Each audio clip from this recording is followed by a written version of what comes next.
వచ్చినంత వరకు అందరికి ఇదివరకు చెప్పాను, వెంకటేష్ గారి నుంచి ఈ రేంజ్ యాక్షన్ ఎంటర్టైనర్ నేను ఎక్స్పెక్ట్ చేయాల. అనుకున్న దానికంటే ఎక్కువే ఇచ్చారు ఆయన output. And Nawazuddin Siddiqui role is mind blowing. ఆ క్యాండిడేట్ ఉన్నటువంటి అందరు విలన్స్లోకి ద బెస్ట్ ఏమంటారు క్యారెక్టర్ మాడ్యులేషన్, క్యారెక్టర్ డిజైనింగ్ అంటే ఆయనదే. అది బ్యాక్గ్రౌండ్ స్కోర్ అంత గొప్పగా లేదు, బట్ యాక్షన్ స్టంట్ కొరియోగ్రాఫర్ ఏదైతే చేశారో మాత్రం వాళ్ళు they did a commendable job. అంతా జాన్ విక్ స్టైల్లో ఉన్నాయన్నమాట. చాలా డైనమిక్ కెమెరా మూమెంట్స్ బాగుంది. సాంగ్స్ ఎక్కువ ఉండవండి. స్టోరీ ఏంటంటే out and out action entertainer కాబట్టి ఎక్కువ సాంగ్స్ అనేవి అంత ప్రాధాన్యత ఇవ్వలేదు. మేబీ 1 or 2 సాంగ్స్ అంతే, అవే రిపీట్ అవుతాయి. వెంకటేష్ గారి కెరీర్లో నాకు తెలిసి ఇది one of the most violent. అప్పట్లో తులసి సినిమా చూసినప్పుడు అనుకున్నాను ఒక బ్లాక్ వస్తుంది ఇంటర్వెల్కి ముందు, బట్ దానికి మించి ఉన్నాయి దీంట్లో. ఫ్యామిలీస్ వెళ్తారు, ఎందుకంటే ఫాదర్ డాటర్ సెంటిమెంట్ బాగా బలంగా పోర్ట్రే చేశారు. బాగుంటుంది, బట్ అక్కడక్కడ కొద్దిగా వైలెన్స్ శృతి మించిందని నా ఉద్దేశం. But after watching Vikram, Leo ఇలాంటి సినిమాలు చూసిన తర్వాత I don't think it would be much of debate. అది ఎక్కువైందని అనుకోరనుకుంటున్నాను. మూవీకి హైలైట్స్ అంటే వెంకటేష్ గారిది యాక్షన్, నవాజుద్దీన్ సిద్దికీ విలని, ఆ పాప ఫాదర్ డాటర్ సెంటిమెంట్. నేను చూసిన ఫస్ట్ సినిమా అండి ఇది. So I can't say this would be the only hit, but movie అయితే entertaining and engaging. Villain performance Nawazuddin Siddiqui super. Very very violent and very ఏమంటారు ఎంగేజింగ్గా ఉంటుంది. వైలెంట్గా ఉంది, బట్ ప్రాపర్ యాక్షన్. వెంకటేష్ గారికి చాలా సెట్ అయింది, ఎందుకంటే ఆయనలో ఉన్నటువంటి యాక్షన్ హీరో బయటకు వచ్చారు. ఆఫ్టర్ గణేష్, ధర్మచక్రం ఆ టైంలో ఎలా ఉండేవాళ్ళు, అంటే తులసి సినిమా మళ్ళీ ఎలా పోర్ట్రే చేసేవాళ్ళు. రీసెంట్గా కూడా గురు వచ్చింది 2017-18లో. సో గురులో ఉన్నటువంటి ఆ యాంటిక్స్, ఆ హావభావాలు ఎక్కువ ఉంటాయి అన్నమాట. 3 సినిమాలు రిలీజ్ అయినాయి కదా. సో రేపు ఇంకా నాసామిరంగా ఉంది. ఈ 3 సినిమాల్లో నాకు బెస్ట్ అనిపించింది హనుమాన్ అనమాట. సో ఎందుకంటే నిజంగానే వాళ్ళు తీసుకున్న కాన్సెప్ట్ యతో ధర్మస్ తతో హనుమ, యతో హనుమస్ తతో జయ. ఎక్కడైతే హనుమంతుడు ఉంటాడో, ఎక్కడైతే ధర్మం ఉంటుందో అక్కడ హనుమంతుడు ఉంటాడు, ఎక్కడైతే హనుమంతుడు ఉంటాడో అక్కడ జయం ఉంటుంది, విజయం మందే అవుతుంది అనే లైన్ మీద రన్ అయింది మూవీ. సో హనుమాన్ వచ్చేసి ఆబ్వియస్లీ నెంబర్ 1 ప్లేస్లో ఉంది, అండ్ నెంబర్ 2 ప్లేస్లో సైంధవ్ ఉందన్నమాట. నెంబర్ 3 గుంటూరు కారము. ఏంటంటే బ్రో, నేనైతే నిజంగా మంచి ఎక్స్పెక్టేషన్స్తో పోయినాను. కొంచెం నాకు మూవీ చూసేటప్పుడు నేనే టైర్డ్ అయిపోయినాను అనమాట. ఒక టైర్సమ్ మూవీ లాగా నాకు అనిపించింది. సో సైంధవ్ వచ్చేసి యావరేజ్గా నిలిచింది. సో ఫస్ట్ ప్లేస్లో హనుమాన్ ఎక్సలెంట్గా ఉంది, సెకండ్ ప్లేస్లో సైంధవ్ ఒక యావరేజ్ టాప్ యావరేజ్, థర్డ్ ప్లేస్లో వచ్చేసి మన గుంటూరు కారము. రేపు నాసామిరంగా రిలీజ్ అయితే అది ఆబ్వియస్లీ నాకు తెలిసి మరీ గుంటూరు కారం అంత ఫ్లాప్ అవ్వకపోవచ్చు, కానీ ఫస్ట్ వస్తుందా, సెకండ్ వస్తుందా, థర్డ్ వస్తుందా చూడాలి. అంటే గుంటూరు కారానికి ఇప్పుడు ఆల్రెడీ గుంటూరు కారానికి ఏంటి అంటే తల్లి సెంటిమెంట్ కూడా ఉంది, బాగుంటుంది. గుంటూరు కారం ఎందుకు ఫ్లాప్ అయిందని అంటున్నారా మీరు? గుంటూరు కారంలో బ్రో 2 గంటల 39 నిమిషాల్లో ఓన్లీ ఒక అర్ధ గంట మాత్రమే బాగుంటుంది. లాస్ట్ 10 నిమిషాలు మీరు చెప్పినట్లు ఆ మదర్ సెంటిమెంట్ సీన్స్ కావచ్చు, లేదా అక్కడక్కడ శ్రీలీల డాన్స్ కావచ్చు, లేకపోతే మహేష్ బాబు 1 లైనర్స్ కావచ్చు, ఆ కుర్చీ మడత పెట్టి సాంగ్, దంబసాల సాంగ్ అర్ధ గంట బాగుంటుంది. మిగతా 2 గంటలు కొంచెం కష్టమైంది. నాకైతే కష్టమైంది, వేరే వాళ్ళ గురించి నాకు తెలియదు. సో సినిమా అంటే ఏంటంటే బ్రో, మనకు కొంచెం కంటిన్యూస్గా మన కంటిన్యూటీ ఉండాలన్నమాట, మనకి ఎంగేజింగ్గా ఉండాలి మనకు మూవీ. ఆ విషయంలో కొంచెం గుంటూరు కారం ఫెయిల్ అయిందని నాకు అనిపిస్తుంది. Obviously direction fail. Mahesh Babu garu అయితే అన్డౌటెడ్లీ ఆయన బెస్ట్ ఇచ్చినారు. మహేష్ బాబు గారి 1 లైనర్స్ కావచ్చు, ఆయన లుక్ కావచ్చు, మీరే చూడండి బ్రో, కుర్చీ మడత పెట్టి ఆయన ఎంత కష్టపడినారు మీకు తెలుస్తుంది అనమాట. ఆ దమ్మసాలా సాంగ్లో కావచ్చు, సో డ్యాన్స్ విషయంలో బాగా కష్టపడినాడు. ఆ 1 లైనర్స్ అంతా కూడా బాగా పండించినాడు. Obviously it's a failure of Trivikram గారు.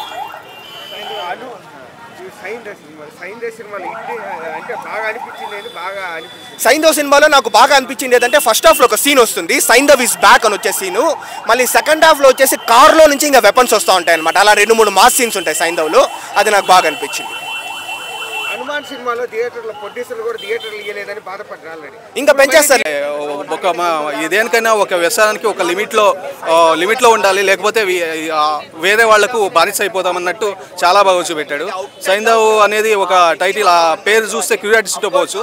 సైంధవుడు అంటే మహాభారతంలో కౌరవులకు సపోర్ట్ చేసే ఒక రోలు, అంటే ఎంతటి వ్యక్తినైనా ఆపే వరం అతనికి ఉంటుంది. అలా అర్జునుడిని ఆపే అభిమన్యుడు చనిపోతాడు రాలేక రిటర్న్. మళ్ళీ అలాంటి టైటిల్ హీరోకి పెట్టాడు. అది చాలా బాగుంది. అంటే ఎంతటి వాళ్ళనైనా సూపర్ ఉన్నాడు ఆయన. ఎంతటి వాళ్ళనైనా ఆపే వరం, అంటే వరం, దాంట్లో వరం ఉంటుంది. మహాభారతంలో వరం కానీ ఇతను ఎప్పుడైనా ఆపుతాడు. అంటే విలన్స్తో పాటు ఉంటాడు కానీ తర్వాత నచ్చక వచ్చేస్తాడు. నచ్చక అంటే మరి అతని హీరో మంచితనం ఉంటుంది కదా, అలాంటి వ్యక్తుల చేతిలో పనిచే సెంటిమెంటల్ చాలా బాగుంది. అంటే యాక్షన్ మూవీగా ఖచ్చితంగా చూడొద్దు, మరీ యాక్షన్ మూవీగా అంతే పెట్టలేదు. హీరో లవ్ స్టోరీ చాలా బాగుంది. హీరోని విలన్గా కూడా చూడొచ్చు. అతని లవ్ స్టోరీలో మనకు చాలా ఎంటర్టైన్మెంట్ అనిపిస్తుంది. గెటప్ సీన్ కానీ మళ్ళీ getup scene comedy super. Andrea వాళ్ళ మోతాదు వరకు ఆండ్రియా కానీ ఆర్య కానీ వాళ్ళ మోతాదు మేరకు ఇచ్చేస్తారు. ఒక హీరో క్యారెక్టరైజేషన్ అంటే ఒక గణేష్, ఇదేది లక్ష్మి, ఆ టైం మూవీస్లో ఖచ్చితంగా ఫుల్ మాసీగా చూడొచ్చు. అంటే డిఫరెంట్ కాన్సెప్ట్ ట్రై చేస్తున్నారు. మాకు చాలా హ్యాపీ అయింది. వెంకటేష్ గారి ఇలాగే ట్రై చేస్తున్నారు. అంటే సాంగ్స్ ఫైట్ సూపర్గా అనిపిస్తాయి. అదే చూడొచ్చు, లక్ష్మి గణేష్ మూవీ లాగా అలా ఫుల్ మనకు ఎమోషన్గా ఫుల్ మాసీ లాగా అనిపిస్తుంది. ఖచ్చితంగా ఉంది. చిన్న పాప, అతని తండ్రి, అతను పాప కోసం అతను పడే వేదన, అతను చేసే వర్క్ మానేయడం పాప కోసం, పాప ఫ్యామిలీ కోసం, అది చాలా బాగుంది. అంటే మనం రీసెంట్గా కరోనాని ఎదుర్కొన్నాం. అది 17 కోట్ల మెడిసిన్ అన్నట్టు చూపిస్తారు. 17 కోట్ల మెడిసిన్ ఏంటి, 100 కోట్ల మెడిసిన్ అయినా ఉంటుంది. ఎందుకంటే కరోనాకి మనకు ఫ్రీ టీకాలు దొరికాయి, వేరే కంట్రీలకి దొరకలేదు అసలు. అలా ఫార్మాలిటీస్లో ఒక లిమిట్. హైలైట్స్ అంటే అదే సోషల్ అవేర్నెస్ పెంచడం. ఏదైనా మితిమీరి ఉండకూడదు. ఏదైనా బానిసలుగా వ్యసనాలు బానిస అవుతాం కదా, మితిమీరి ఉండకూడదు. ఫార్మా సంక్రాంతి పక్కా హిట్టే. ఫార్మా ఇండస్ట్రీది కొంచెం బాగా చూపెట్టారు. అంటే ఒక లిమిట్లో దొరుకుతాయి మనకు ఏదైనా కానీ, తక్కువ రేట్లో ప్రతిదీ దొరకలేదు. గవర్నమెంట్ కూడా ఒక మోతాదు వరకే సపోర్ట్ చేస్తుంది ఏదైనా మెడిసిన్స్కి అన్నట్టు సోషల్ మెసేజ్గా బాగా చూడొచ్చు. వెంకటేష్ గారి acting, father and daughter sentiment, and Nawazuddin గారి యాక్టింగ్, సినిమాటోగ్రఫీ, అండ్ చంద్రప్రస్థ అనే ఒక సిటీని క్రియేట్ చేశారు కదా, అది హైలైట్. అంటే బాగా చూపించారు. ఫైట్ సీన్స్ బాగున్నాయండి. అంటే ఈ మధ్యకాలంలో ఎప్పుడు వెంకటేష్ గారిని ఇంత యాక్షన్ మూవీస్ ఎప్పుడు రాలేదు. సో అది బాగుంది. అంటే లాగ్ అనిపిస్తుంది అంటున్నారు. లాగ్ అంటే ఫస్ట్ ఒక 30 minutes ఉండిద్ది, బట్ దాని తర్వాత ఇంకా స్టోరీలోకి తీసుకెళ్తాడు. స్టోరీ లైన్ ఎలా ఉందంటారు? బాగుందండి. ఇంకా అదే మెడికల్ మాఫియా గురించి మూవీ బాగుంది. అంటే రొటీన్ స్టోరీ అనిపించింది? అట్లేం అనిపించలేదండి. అంటే వచ్చినాయి రొటీన్ స్టోరీ అని కొత్తగా తీశారు. అంటే రొటీన్ స్టోరీ అని కాదు కానీ మెడికల్ మాఫియా గురించి చాలా మూవీస్ వచ్చినాయి, బట్ ఇది కూడా అలాంటి మూవీనే, బట్ ఇది కొత్తగా తీశారు. ఒక సిటీని క్రియేట్ చేయడం అయితేంది. అంటే వెంకటేష్ అని ఇలాంటి మూవీస్లో ఒక గణేష్లో అప్పుడెప్పుడో చూసాము. That was different actually, and it is different. అంటే ఫైట్ సీన్స్ అవన్నీ ఎలా? ఫైట్ సీన్స్ బాగున్నాయండి. అంటే యాజ్ ఏ వెంకటేష్ ఫ్యాన్గా నేను ఆయనను అలా చూడాలనుకున్నా. I'm happy. చిన్నపిల్లలు యాక్ట్ చేస్తుందంట, చాలా బాగా చేసింది. సో అంటే సంక్రాంతికి హిట్ మూవీ అంటారు. నా వరకు అయితే హిట్ మూవీ అండి. అంటే ఏదైనా వేరే మూవీస్ చూస్తారా? గుంటూరు కారం బాగాలేదండి, చాలా బాగాలేదు, అసలు బాగాలేదు. సో ఓవరాల్గా మూవీకి రేటింగ్ ఎంత? 3.25 ఇస్తానండి. అసలు చేస్తుందో లేదో అనుకున్నా.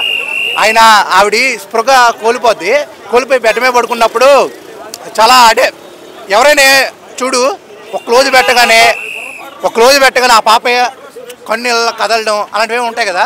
ఈ అమ్మాయి అబ్బా సూపర్ చేసింది. ఇప్పటి వరకు వచ్చిన పాపల్లో ఈ అమ్మాయి దా బెస్ట్ అనుకోవచ్చు. చాలా బాగా చేసింది, అదరగొట్టింది.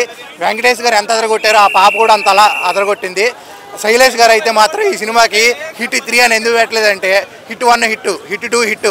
ఈ సినిమా మనం చూసి హిట్ అంటాం కాబట్టి ఆయన గ్రహించి ముందే హిట్ 3 అని పెట్టలేదన్నమాట. చాలా బాగుంది. రేటింగ్ అయితే మాత్రం 5కి 4.5. మూవీలో హైలైట్స్ అయితే మన వెంకటేష్ గారు ఫైట్స్ అండి. వెంకటేష్ గారు మామూలుగా చేయలే, గన్స్ వాడాడు, బుద్ధబల వాడాడు. సో అంటే రొటీన్ స్టోరీలా ఉందండి. రొటీన్ స్టోరీ కాదు, పాయింట్ ఒకటే. హాయ్ నాన్న ఆయన చేసిన సినిమాలు చాలా పాయింట్ ఒకటే. కన్న కూతురికి ఒక ఆపద వస్తే ఎలా చేయాలి, ఆయన స్టైల్లో ఆయన చేశాడు. చాలా బాగుంది. సైంధవ్ నిలుస్తుందా? అసలు క్వశ్చనే రాంగ్. ఎలా ఉంది అంతే, నిలుస్తుందా? చాలా బాగుంది. ఇప్పుడు వచ్చే సంక్రాంతికి 4 సినిమాలు కూడా సూపర్ డూపర్ హిట్ అయ్యాయి కూడా. 3 సినిమాలు హిట్ అయ్యాయి. ఇప్పుడు వచ్చే 4వ సినిమా వెంకటేష్ గారిది, ఇది నాగార్జున గారిది కూడా నాసామిరంగా ఫ్యామిలీ ఎంటర్టైన్మెంట్తో హిట్ అవ్వబోతుంది. ఏడిపించాడు భయ్య, అర్థం చేసుకో. నేనే ఏడ్చాను, ఇంతలా ఉన్నాను. రేటింగ్ 4.5.